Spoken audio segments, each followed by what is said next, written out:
करना पड़ेगा, पाइचार्ट ऑन करना है और कहाँ पे जाना है, न्यू प्रोजेक्ट में।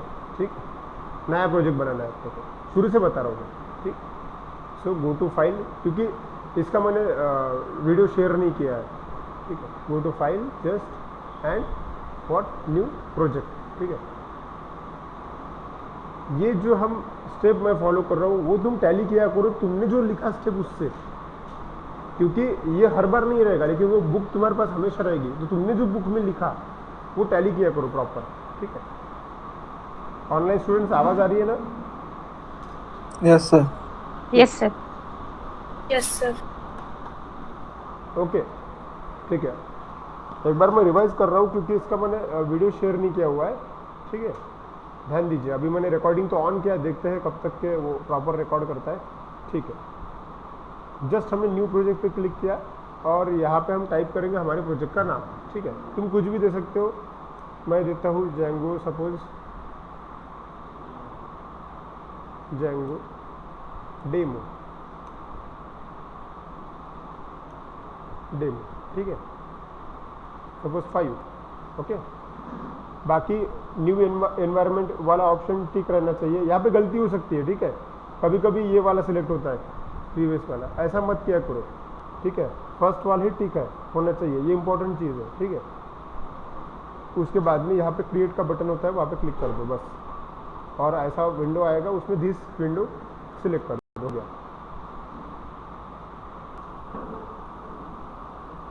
अब आगे क्या करोगे, ब्लैंक प्रोजेक्ट रेडी है, अब क्या करना पड़ता है, वो स्टेप को फॉलो करो, बुक में देखो सेकंड स्टेप क्या है। जेंगो फ्रेमवर्क इंस्टॉल करना है, बराबर। ऑनलाइन स्टूडेंट्स क्या करना है आपको,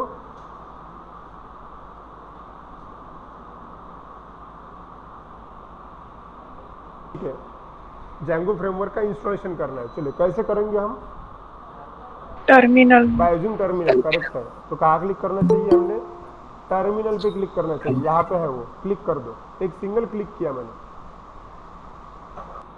जैसे टर्मिनल पे क्लिक किया, आपका प्रोजेक्ट जहाँ पे भी इंस्टॉल्ड है, मतलब बना हुआ है, उसका पाथ आता है बाय डिफॉल्ट। अब आपको क्या करना है, सिर्फ जेंगो इंस्टॉल करने की कमांड है, कमांड लिखनी है। हाँ, क्या कमांड है, लिखी थी अपन ने, PIP इंस्टॉल, उस फ्रेमवर्क का नाम जो डालना है वो, और PIP इंस्टॉल जेंगो ऐसा लिख के एंटर मार दिया तो भी चलेगा। ऐसा अगर किया तो क्या हो जाएगा, लेटेस्ट जो वर्जन होगा जेंगो का वो डाउनलोड हो जाएगा।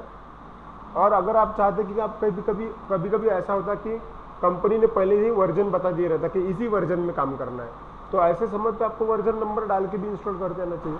अगर आपको वर्जन नंबर डालना है तो डबल इक्वल्स टू लगा देना, और जो वर्जन आपको चाहिए वो वर्जन का नाम। ठीक है,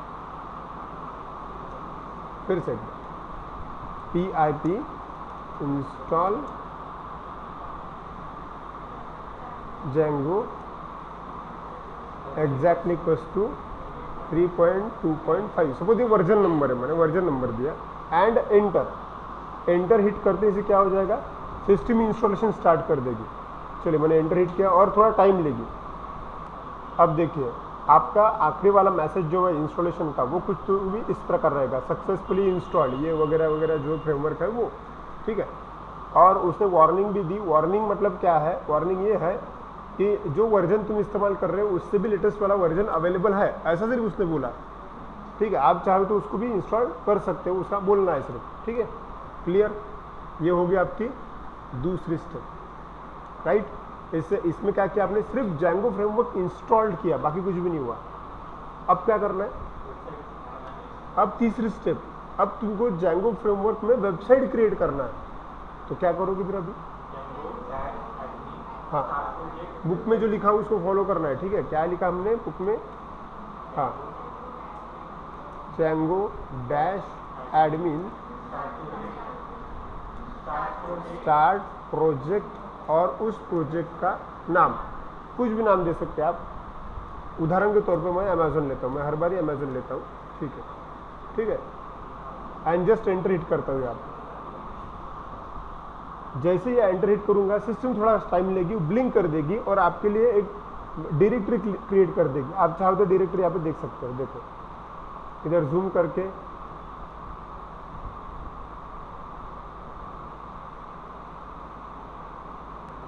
वहाँ पे अमेजोन नाम की डायरेक्टरी आ गई है, ठीक है। और आपको सभी को ये भी पता है कि इसके अंदर और एक डायरेक्टरी होती है, ठीक है, ओके। और उसके अंदर फिर manage.py जो मेन फाइल होती है अपनी वो। चलो ये स्ट्रक्चर तो बना लिया, अब क्या करना है हमको? हाँ, अब होता क्या है कि बाय डिफॉल्ट आपका टर्मिनल जो है वो मेन प्रोजेक्ट के ऊपर है। अब हमें सभी चीज़ें किसके अंदर करनी है? इस वेबसाइट के अंदर करनी है ना। तो आपके टर्मिनल से इस वेबसाइट के ऊपर स्विच करना ज़रूरी है, ठीक है। तो डायरेक्टरी टू डायरेक्टरी स्विच करने के लिए हम क्या लिखेंगे यहाँ पे? cd और उस प्रोजेक्ट का नाम जिसके ऊपर, उस वेबसाइट का नाम जिसके ऊपर स्विच होना है, ठीक है। तो हम क्या लिखेंगे?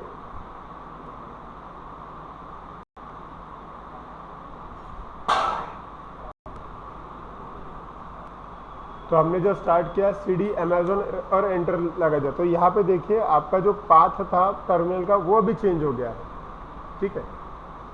तो यहाँ पे ये स्टेप कंप्लीट हुआ।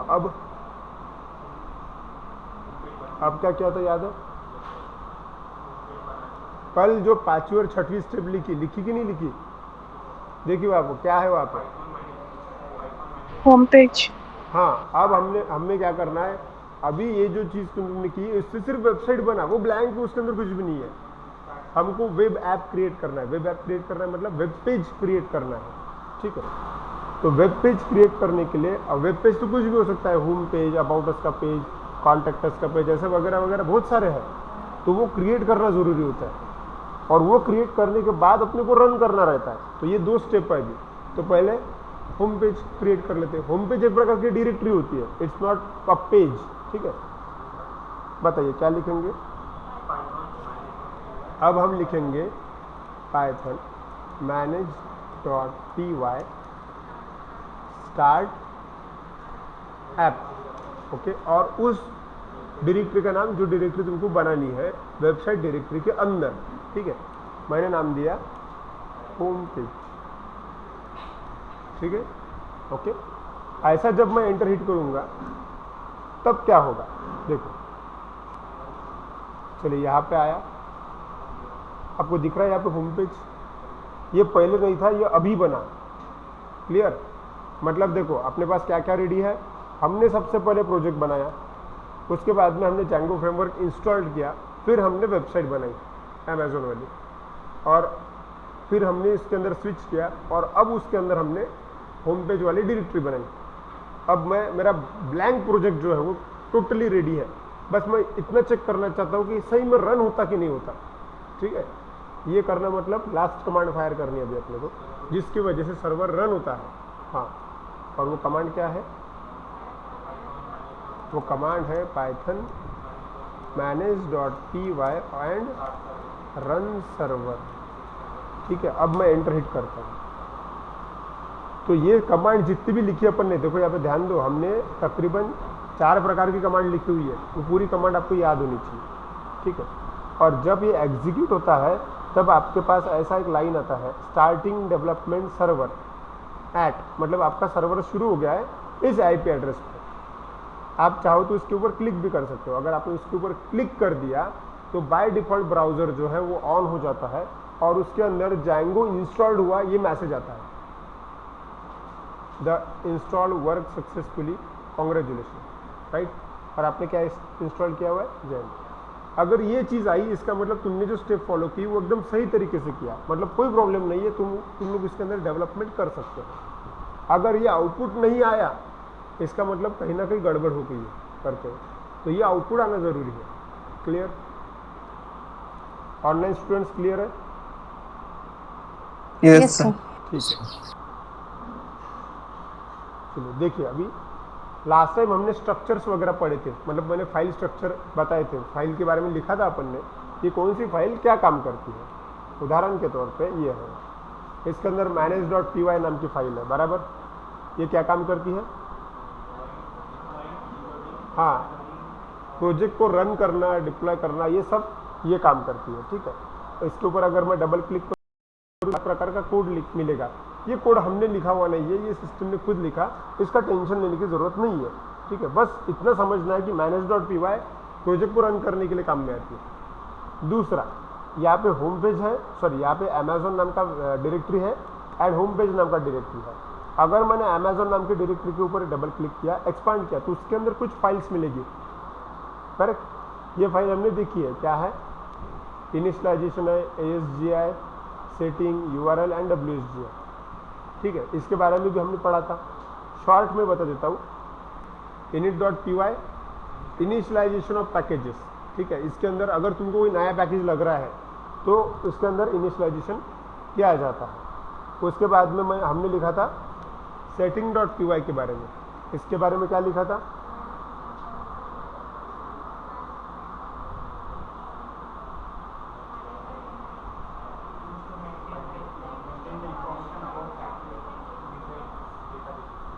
इसके अंदर इंफॉर्मेशन मैनेज होती है डिज़ाइन टेम्पलेट के बारे में, ठीक है, और डेटाबेस के बारे में। उसके बाद में URLs, उसके बारे में भी लिखा था हमने। सिंपल है, उनके नाम के ऊपर ही है।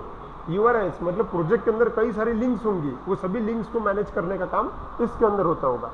और उसके बाद में ये दो फाइल्स है, ASGI.py एंड WSGI.py। इसके बारे में बताया था मैंने, याद है क्या है ये फाइल? ये दो फाइल गेटवे मैनेज करने का काम करती है। गेटवे मैनेज करना मतलब आपका प्रोजेक्ट सर्वर के साथ कम्युनिकेट करना, और सर्वर पे जो कुछ भी एक्टिविटी हो रही है वो आपके फ्रंट एंड में कम्युनिकेट करना। मतलब ये जो 2 वे कम्युनिकेशन है गेटवे से होता है, ओके। तो वो सर्वर और प्रोजेक्ट के बीच में काम करता है। डेटा को ट्रांसफ़र करना, सेंड करना, रिसीव करना, ये उसका काम है, ठीक है। लेकिन हमको मतलब डेवलपमेंट करते वक्त हमको उसमें कोई भी चेंज करने की ज़रूरत नहीं होती है।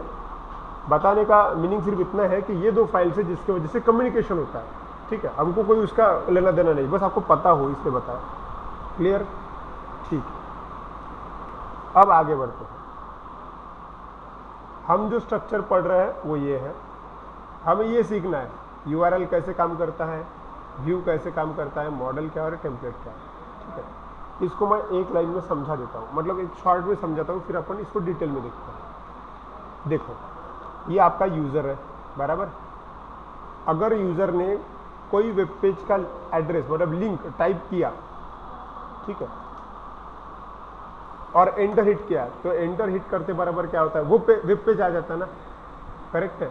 अगर उसने google.com टाइप किया तो क्या हो जाएगा, गूगल का पेज आ जाएगा। तो उसने google.com टाइप किया, ये क्या हुआ, URL, करेक्ट है, ठीक है।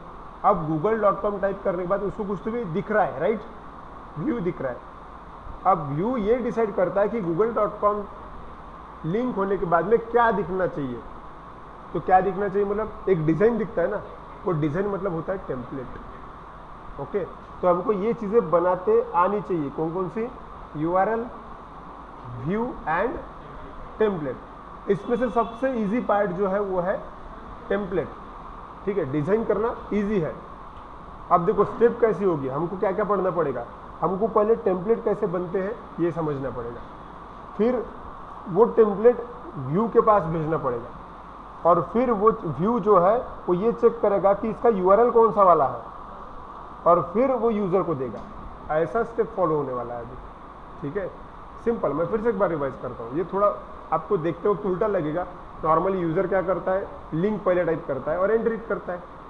तो लिंक मतलब URL, फिर व्यू, फिर टेम्पलेट। लेकिन हम जब डेवलपमेंट करते हैं, डेवलपमेंट करते वक्त पहले हमको टेम्पलेट मतलब डिज़ाइन बनाना पड़ेगा। उदाहरण के लिए सपोज एक आधा होम पेज या फिर रजिस्ट्रेशन का फॉर्म, लेकिन ये होम पेज या फिर रजिस्ट्रेशन का फॉर्म शो करना है या नहीं, ये मैनेज करने का काम व्यू का होता है।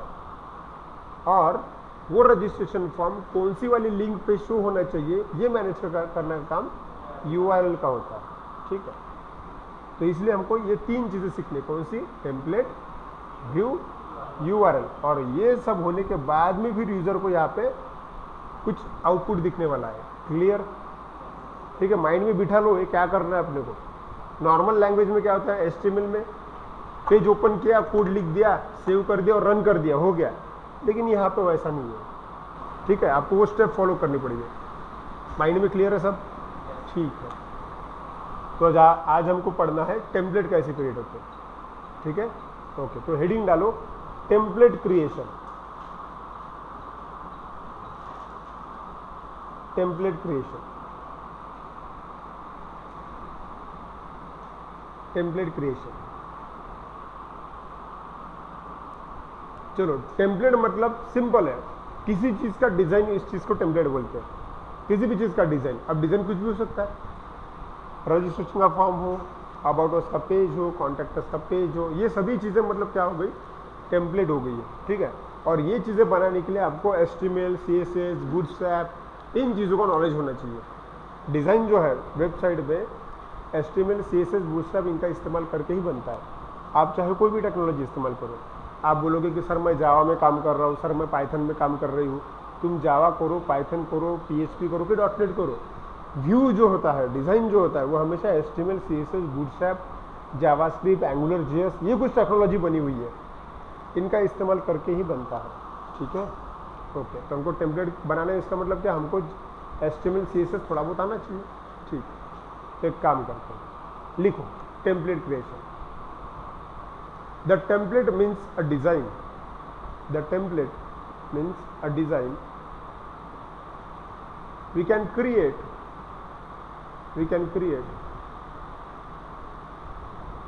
lot of different web pages. We can create lot of different web pages. We can create lot of different web pages in a template directory. In a template directory. In a template directory, we can create different web pages in a template directory. Next line में लिखिए, we can create these pages by using, we can create these pages by using HTML, CSS. We can create these pages by using HTML, CSS, JavaScript, HTML, CSS, JavaScript, Bootstrap, JavaScript, Bootstrap, jQuery,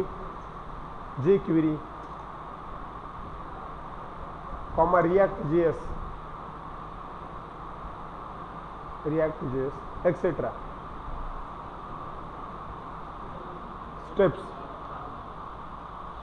step में पहली step है ये, जरा ध्यान दो, अभी समझ के लिखो क्या लिखा हुआ है, create a folder templates in website directory. First step लिखनी है आपको, जैंगो में या फिर पाइथन में काम करते वक्त हर चीज़ की अपनी स्टेप होती है, पूरा गेम स्टेप पे है। तुम्हारी स्टेप गलत हो गई तो वो पैटर्न गलत हो गया, वो काम नहीं करेगा, ठीक है। सिर्फ जितना लाइन बोला उतना ही लिखना है, ठीक है। स्टेप 1, क्रिएट अ फोल्डर, समझ के लिखो उसको, एक फोल्डर बनाना है टेम्पलेट्स नाम का इन द वेबसाइट डायरेक्टरी। अब यहाँ पे जरा ध्यान से, क्योंकि डायरेक्टरी वहाँ पे बहुत सारी है, ठीक है। अब उसमें से वेबसाइट डायरेक्टरी ढूंढना है, चलिए करते हैं।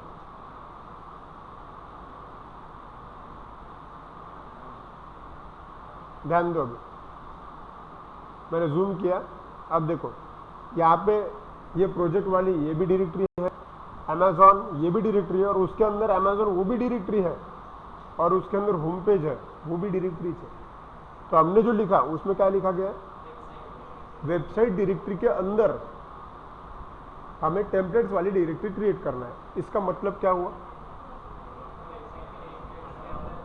हाँ, तुम्हारी वेबसाइट का नाम क्या है, अमेजॉन, लेकिन अमेजॉन नाम के यहाँ पे 2 फोल्डर है, तो उसमें से कौन सा वाला फोल्डर होगा, जो पहला वाला फोल्डर है main, that is a website folder, ठीक है।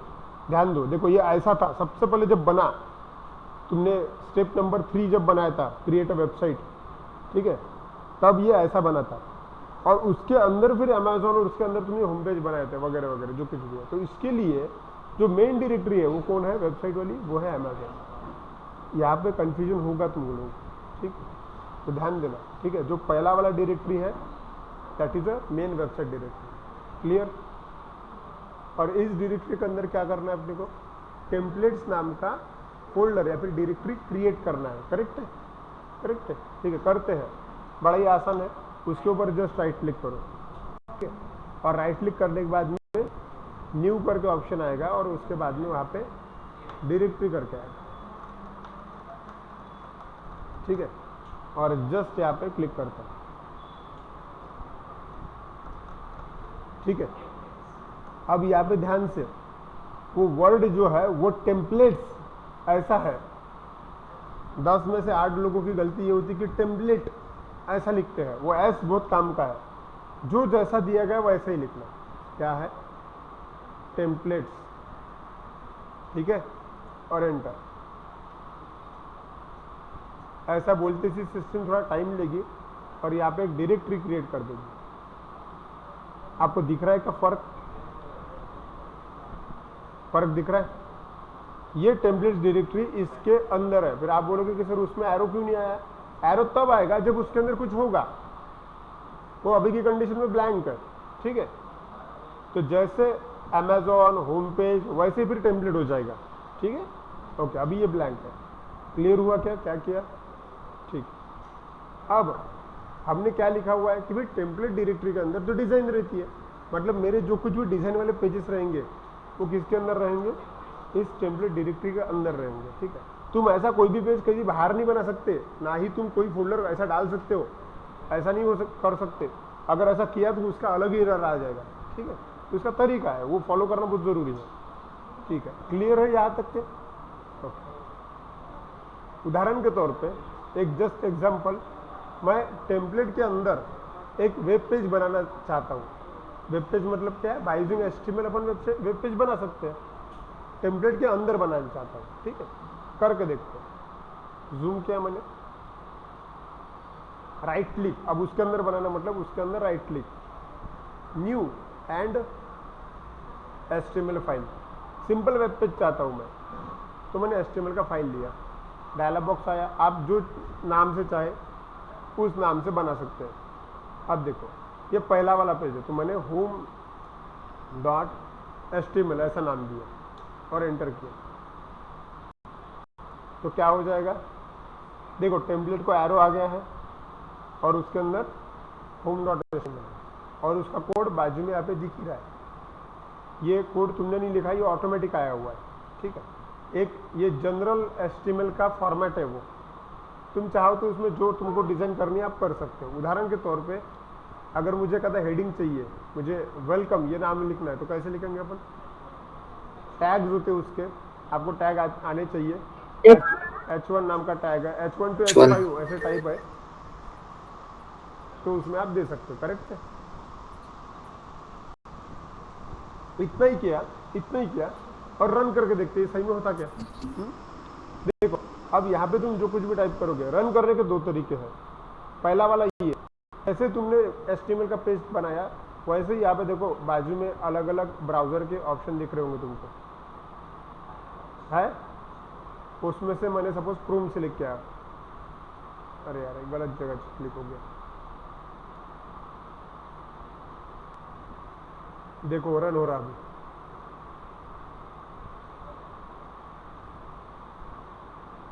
मतलब ब्राउजर ऑटोमेटिक ओपन हुआ।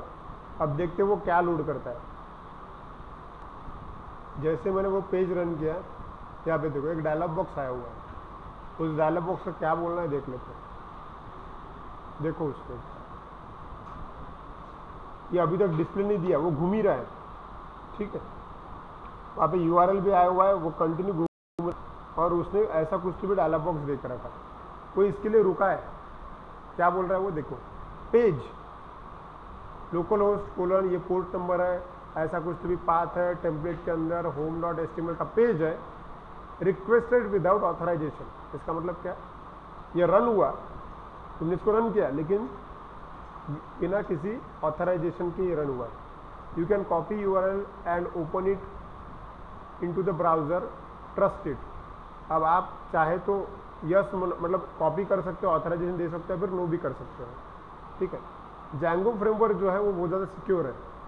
तुम ऐसे कोई भी पेज बना के डायरेक्टली उसको नहीं रन कर सकते, सिस्टम को हर चीज़ बताना पड़ता कि हमने ये पेज बनाया, उस पेज को एक्सेस करने के ये व्यू होना चाहिए और इस व्यू के अंदर ये यूआरएल होना चाहिए, ऐसा पूरा कंटिन्यू बताना पड़ता है, तब जाके वो काम करता है। ओके ठीक है, सपोज मैंने नो किया, अब जैसे मैंने नो किया तो वहाँ पे कैंसिल हो गया वो, मतलब देखो एक्चुअली हालांकि पेज प्रेजेंट है वहाँ पे, लेकिन फिर भी उसने शो नहीं किया, क्यों? क्योंकि उसको प्रॉपर ऑथराइजेशन नहीं मिला हुआ।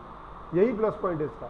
यही अगर मैंने HTML में क्या होता तो सिंपल ओपन होता था, डबल क्लिक करते बराबर ओपन, तुम उससे कुछ भी कर सकते फिर, लेकिन यहाँ पे वैसा नहीं, तुमने कोड लिखा, सब लिखा, सब कुछ बराबर किया, नहीं हो रहा ओपन हो। क्लियर? ये फर्क है, मैं तुमको फर्क बता रहा हूँ, क्योंकि ये चीज़ तो इससे पहले भी एग्जिस्ट है ना, तो पहले वाले में और इस वाले में क्या फ़र्क है ये बता रहा हूँ मैं। ठीक, क्लियर? यहाँ तक के हमने क्या किया, सिर्फ फोल्डर क्रिएट किया टेम्पलेट नाम से, और वो भी वेबसाइट डायरेक्टरी के अंदर, और उसके अंदर एक छोटा सा वेब पेज बनाया home.html नाम से, ठीक है, और उसको रन करने की भी कोशिश की, लेकिन उसका आउटपुट नहीं दिया। हाँ, तुम ट्रस्ट करते हो तो आउटपुट दे सकता है, मतलब वो दूसरा वाला बटन अगर सिलेक्ट किया तो आउटपुट दे सकता है वो, ठीक है। ओके, आगे बढ़ते हैं। नेक्स्ट स्टेप, सेकंड स्टेप थी आपकी क्रिएट HTML फाइल इनिट, हमने बना के दिखाया आपको।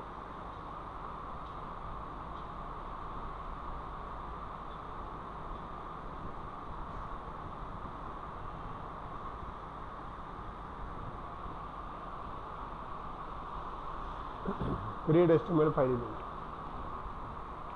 ठीक है, बराबर काम ही नहीं करेगा। तीसरी स्टेप क्या है, मैंने पहले ही बताया आपको कि यहाँ पे बिना ऑथराइजेशन, बिना सिस्टम को बताए तुम ना ही कोई नई फाइल ऐड कर सकते हो प्रोजेक्ट के अंदर, चाहे वो फाइल हो या फिर डायरेक्टरी हो। अभी आप लोगों ने क्या किया, टेम्पलेट नाम की नई डायरेक्टरी क्रिएट की, लेकिन सिस्टम जहाँ पे सेटिंग होती है उसको बताना पड़ेगा ये टेम्पलेट नाम की नई डायरेक्टरी है, इसके अंदर हमारे डिज़ाइन वाले पेजेस रहने वाले, ऐसा बताना पड़ेगा। ये करने के लिए हमारे पास setting.py नाम की फाइल होती है, याद है setting.py वाली फाइल? देखिए वो उसके अंदर कहीं कहाँ देखिए, हाँ देखो दिखा देता हूँ आपको। setting.py वाली फाइल जो है वो अमेजोन के अंदर होगा, दिख रहा है आपको? ये एक फाइल होती है, इसके अंदर का कंटेंट दिखा देता हूँ मैं आपको। डबल क्लिक किया, देखो ये फाइल क्या है, Django setting for Amazon project. Amazon project मतलब अपने प्रोजेक्ट का नाम है, ठीक है। इसके अंदर ये जो फाइल होती है ये अपन ने नहीं बनाई, ये सिस्टम ने ऑटो जनरेट की हुई है। इस फाइल के अंदर हर तरह के पाथ उसमें ऐड किए जा सकते हैं। पाथ ऐड किए जा सकते हैं मतलब आप जितने भी नए फोल्डर बनाओगे उन सबको आपको यहाँ पे आके एक्सेस देना पड़ेगा, तब जाके वो फोल्डर एक्सेसिबल रहेंगे, नहीं तो आपको प्रोजेक्ट रन नहीं होगा। आपने पूरा डिज़ाइन भी कर लिया फिर वो रन नहीं होने वाला, क्यों? क्योंकि आपको उस फोल्डर को एक्सेस नहीं मिला। क्लियर? चलिए बता देते हैं फिर एक्सेस कहाँ पे देना है। इसमें वैसे तो बहुत सारा कोड, ठीक है, उसमें काफ़ी सारे ऐप्स अलग अलग इंस्टॉल्ड है, अभी इसकी ज़रूरत नहीं है। काफ़ी सारे मिडल वेयर्स अलग अलग इंस्टॉल्ड है, उसमें सिर्फ एक इम्पोर्टेंट काम है, वो है टेम्पलेट्स। देख रहे हैं आप, उस पूरी जगह पे एक नाम है टेम्पलेट्स। टेम्पलेट्स के अंदर अलग अलग, मतलब टेम्पलेट्स के अंदर कौन सी डायरेक्टरी को एक्सेस देना है ये अपने को लिखना पड़ता है, ठीक है। तो डायरेक्टरी का मतलब होता है फोल्डर्स, और उसका ही एब्रिवेशन होता है DIRS, ठीक है, डायरेक्टरीज। और ये वाला जो एरे है ये ब्लैंक है, मतलब अभी तक आपने उसको ऐसा कुछ भी नहीं बताया होगा कि ये वाली हमारी एक्सटर्नल डायरेक्टरी है, इसको आप एक्सेप्ट कीजिए करके, करेक्ट? आपको बताना पड़ेगा। हमें हमारी डायरेक्टरी का पाथ उसके अंदर डालना बहुत ज़रूरी है, तब जाके हमारी डायरेक्टरी को एक्सेस मिलेगा। आप बोलोगे कि सर ये कलर कंपलसरी है क्या? कंपलसरी नहीं है, बस तुम्हारा प्रोजेक्ट रन नहीं होगा। इसका मतलब क्या है? शो कंपलसरी है, ठीक है। ओके, कर देते हैं। यहाँ पे हर स्टेप फॉलो करना कंपलसरी है, चलिए कर देते हैं। अब लिखना है हमको हमारी थर्ड स्टेप, लिखिए add directory path in setting.py file of website, ऐसा लिखा हुआ, ये आपका थर्ड स्टेप है।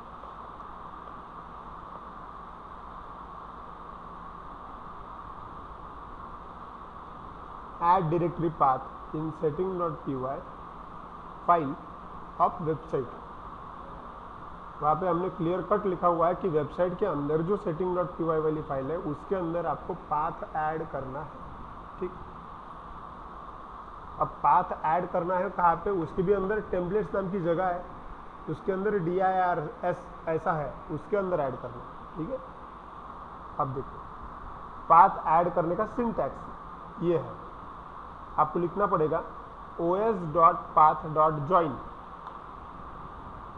बेस dir और उस फोल्डर का नाम जिसको आप एक्सेस देना चाहते हैं। ये आपका सिंटैक्स है।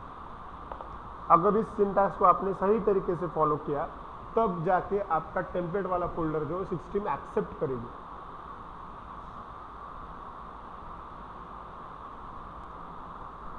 ये सिंटैक्स है और उसके नीचे इसका एग्जाम्पल भी है, ये वाला एग्जाम्पल लिखना है, दोनों ही एग्जाम्पल लिखने। उसके नीचे भी मतलब एक्चुअली ये लाइन लिखना कहाँ पे है तो dirs के अंदर लिखना है, इसलिए वैसा लिखा मैंने। चलिए अब इस लाइन को लिख के हम हमारा एक्सेस दे देते हैं टेम्पलेट डायरेक्टरी को। चलिए क्या है os.path.join। चलिए अब ये os क्या है, पाथ क्या है, ज्वाइन क्या है समझाता हूँ। os का लॉन्ग फॉर्म होता है ऑपरेटिंग सिस्टम, ठीक है। ये पूरा काम ऑपरेटिंग सिस्टम में चल रहा है। ऑपरेटिंग सिस्टम एक प्रकार की लाइब्रेरी है, उस os.path उसके अंदर पाथ नाम की एक मेथड है और उसके अंदर ज्वाइन नाम की एक मेथड है। वो क्या करता है, जो तुम नाम देने वाले हो फोल्डर का वो उस प्रोजेक्ट के साथ में ज्वाइन करने वाला है, ठीक है। ये करने के लिए ये लाइन लिखना जरूरी है। चलिए तो हम हमारा स्टेप फॉलो कर लेते हैं। फिर से एक बार कहता हूँ, मैं सब पेज बंद कर देता हूँ, ध्यान दें। हम तीसरा वाला स्टेप फॉलो कर रहे हैं। क्या है तीसरा वाला स्टेप, सेटिंग के अंदर जाइए और वहाँ पे डायरेक्टरी का पाथ ऐड कर देना है, बराबर। चलिए तो वो भी कौन सा, वेबसाइट की सेटिंग वाला फाइल। तो सेटिंग वाली फाइल में आया, वो फाइल ऐसा ऊपर देखो, ऊपर यहाँ पे ऐसा होगा, ठीक है। मैं नीचे आया, ऐसा स्क्रॉल किया मैंने, नीचे स्क्रॉल करते करते आपको टेम्पलेट जहाँ पे लिखा है वो ढूंढना है और उसके अंदर dir कर ढूंढना है। dir का मतलब होता है डायरेक्टरीज। तो हम जो डायरेक्टरी डाल रहे हैं वो यहाँ पे पुट करना पड़ेगा और डायरेक्टरी डालने का टेक्निक है os.path बराबर .join और हाँ देख लेते एक बार, हाँ ब्रैकेट में बेस्ड अंडरस्कोर dir, ठीक है। ब्रैकेट में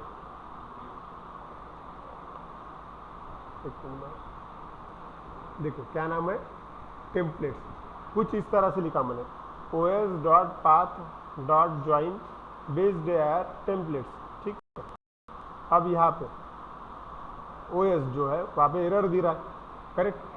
os जो है एक प्रकार की लाइब्रेरी है, उसका बोलना ये है कि उसको समझ में नहीं आ रहा वो क्या है। तो आंसर क्या है, इंपोर्ट कर लूँ उसको क्यों नहीं समझ में आ रहा, क्योंकि वो है ही नहीं ना वहाँ पे प्रेजेंट, इंपोर्ट करना पड़ेगा। चलो तुम सभी लोगों को डायरेक्टरी इंपोर्ट करना आती है, इंपोर्ट और लाइब्रेरी का नाम, करेक्ट है। अब यहाँ पे शॉर्टकट भी है, देखो अगर पाइथन में आप किसी एरर पे ऐसा माउस लेके जाओगे ना तो आपको सजेशन भी आते हैं। देखो एरर है यहाँ पे अनरिजॉल्व रेफरेंस ओएस और यहाँ पे लिखा है इंपोर्ट ओएस। आप यहाँ पे क्लिक करने के बाद भी ये सॉल्व हो जाएगा। इंपोर्ट ओएस आप यहाँ पे अगर क्लिक करोगे ना तो ऊपर इंपोर्टिंग का सेक्शन होता है किसी भी पेज में, ये यहाँ पे आ गया, सॉरी ये यहाँ पे है ना, ये लिखा है ना अपने फ्रॉम। आप चाहो तो आप ऐसा हाथ से इधर लिख सकते हो, इंपोर्ट ओएस ऐसा लिख सकते हो, ये उसका आंसर है। अगर ऐसा नहीं लिखा तो भी चलेगा, नीचे जो लिंक आई हुई है उसके ऊपर क्लिक कर देना, वो खुद ब खुद लिख देगा, ठीक है। दोनों ही आंसर है, ठीक है। मैंने हाथ से लिख दिया। अब जरा मैं स्क्रॉल डाउन करता हूँ, देखो गया एरर, क्लियर। अगर तुम्हें लग रहा है कि नहीं यार हाथ से लिखना जान पे आ रहा, तो वो जो लिंक है वहाँ पे अगर क्लिक किया आपने इंपोर्ट ओएस की तो खुद ब खुद सिस्टम लिख देगी, ठीक है, क्लियर। ये जो स्टेप तुम लोगों ने फॉलो किया, ये आपने बनाया टेम्पलेट और उसके अंदर का डिज़ाइन जो है अभी अप्रूव्ड है। इसका मतलब ये डिज़ाइन, इसके अंदर जो कुछ भी तुम डिज़ाइन बनाओगे अभी वो प्रोजेक्ट के अंदर यूज़ किया जा सकता है। इतना ही हुआ, अभी तक तो डिज़ाइन किया ही नहीं है, हमने सिर्फ एक्सेस दिया, क्लियर। ऑनलाइन स्टूडेंट्स क्लियर है क्या किया, Yes, sir. ठीक है, अब तुम लोगों का टास्क क्या है? ठीक है, मैं ऐसा कंसिडर करता हूँ कि आप लोगों को एटलीस्ट HTML तो भी आता ही होगा। ठीक है, आता ही है नहीं, थोड़ा बहुत, ठीक है, जितना भी आता है तुम लोगों का HTML, ठीक है, किसी को अच्छे से आता होगा, किसी को नहीं आता होगा, पढ़ो उसके बारे में फिर। ठीक है, ये जो हमने HTML का पेज बनाया, आप सभी लोगों को टास्क है, ये जो हमने HTML का पेज बनाया अभी की कंडीशन में, फिर मैंने वाला मैसेज डाला, तुम जो कर सकते हो वो डिजाइन करो। मैं चाहता हूँ वेबसाइट जैसा, वेबसाइट में होता ही क्या है, एक प्रकार का बॉक्स होता है, वेबसाइट का कहते हैं नाम होता है, अपनी मर्जी से, तुम्हारे दिमाग से, अपनी बौद्धिक क्षमता से जो कर सकते हो करो। कंपनी का नाम दो, नीचे का कलर दो, पीछे बैकग्राउंड कलर दो, या फिर बैकग्राउंड इमेज दो। आप चाहो तो लॉगिन का पेज बना सकते हो, आप चाहो तो रजिस्ट्रेशन का पेज बना सकते हो, जैसे जो जैसे आए वो ऐसा करके देखो। ठीक है, लेकिन इसके अंदर करके देखो। क्लियर? क्योंकि ये करने के बाद भी आगे बहुत है, ये सिर्फ डिजाइन बना, अब डिजाइन आपने अप्रूव करवा लिया और फिर व्यू बनाना है, उसके बाद में URL बनाना है, उसके बाद में यूजर को दिखेगा, ये बहुत लंबा खेल है। ठीक है, लेकिन उसके लिए डिजाइन में अच्छा हैंड होना चाहिए। ओके, तो आई होप आपको टेम्पलेट कैसे बनाते हैं उतना क्लियर हो गया होगा। ठीक है, मैं आपको ये भी पढ़ाऊंगा। देखो, मैं पहले आपको कोडिंग खुद करने को लगा रहा हूँ डिजाइन की, जिसमें हम कोडिंग खुद कर रहे हैं। कंपनीज में ऐसा भी होता है, जैसे कि हम कई बार ऐसा करते हैं कि डिजाइन जो है हम परचेस कर लेते हैं, कंपनी के पास टाइम नहीं रहता कई बार डिजाइन बनाने का, तो हम परचेस कर लेते हैं। तो ये जो डिजाइन हम देखते हैं प्रोजेक्ट का, ये वो रेडीमेड भी मिलते हैं। मतलब कुछ कंपनीज ऐसी है, they are only working front end, वो सिर्फ HTML CSS और इसका डिजाइन अच्छा अच्छा बना के रख देती है। ठीक है, सपोज मैं अभी डेवलपर हूँ, मुझे ये पता है कि भाई फॉर्म भरने के बाद इन्फॉर्मेशन डेटाबेस में स्टोर कैसे होता है, लेकिन मेरा फॉर्म बनाना जान पे आ रहा है, क्योंकि उसके लिए बहुत दिमाग चाहिए, अच्छा कलर कॉम्बिनेशन का सेंस चाहिए। हाउ कि वही बैकग्राउंड कलर अगर व्हाइट है तो उसके ऊपर ब्लैक कलर का टेक्स्ट शूट करेगा, इस कलर के पीछे ये वाला कलर शूट करेगा, इसके लिए बहुत अच्छा स्किल चाहिए। और ये करना मतलब टाइम कंज्यूमिंग है, तो काफ़ी सारी कंपनी क्या करती है, उसको खरीद लेती है, परचेस करती है। तो वो परचेस कैसे करना, कुछ टेम्पलेट्स ऐसे हैं जो फ्री ऑफ कॉस्ट इस्तेमाल कर सकते हो तुम, वो कैसे इस्तेमाल करना वो सब अपने इसके अंदर लेने वाले। लेकिन ये करने से पहले मैं आपको ये चाहता हूँ कि आप लोगों को थोड़ा बहुत थोड़ी नॉलेज हो उस कोड का, क्योंकि सब चीज़ अगर तुमने रेडीमेड ली और उसमें अगर चेंज करने की ज़रूरत आई तो तुम किसी और पे डिपेंडेंट हो जाओगे, तो ऐसा नहीं होना चाहिए। इसलिए पहले खुद करो। क्लियर? ठीक, ऑनलाइन स्टूडेंट्स जो बोला वो समझ में आया? Yes, sir. Yes, sir. ठीक, Yes, sir. गुड। तो आज के लिए इतना ही, आपको इसकी रोज़ प्रैक्टिस करना ज़रूरी है। आज जो पढ़ा है मैंने, इस सभी चीज़ों का स्क्रीनशॉट मैं आपसे एक्सपेक्ट करता हूँ अपने ग्रुप पे। इसमें कोई कोडिंग वाला कोई पार्ट है ही नहीं, लेकिन आपने जो किया, मतलब ये जो स्टेप्स है टेम्पलेट बनाने तक का, आखिरी वाला वेलकम वाला वो जो पेज है या फिर वो os.directory, उसका मुझे सिर्फ स्क्रीनशॉट चाहिए कि आपने वो किया करके। क्लियर? ठीक, so that's it for today. मिलते हैं मंडे को नेक्स्ट सेशन में।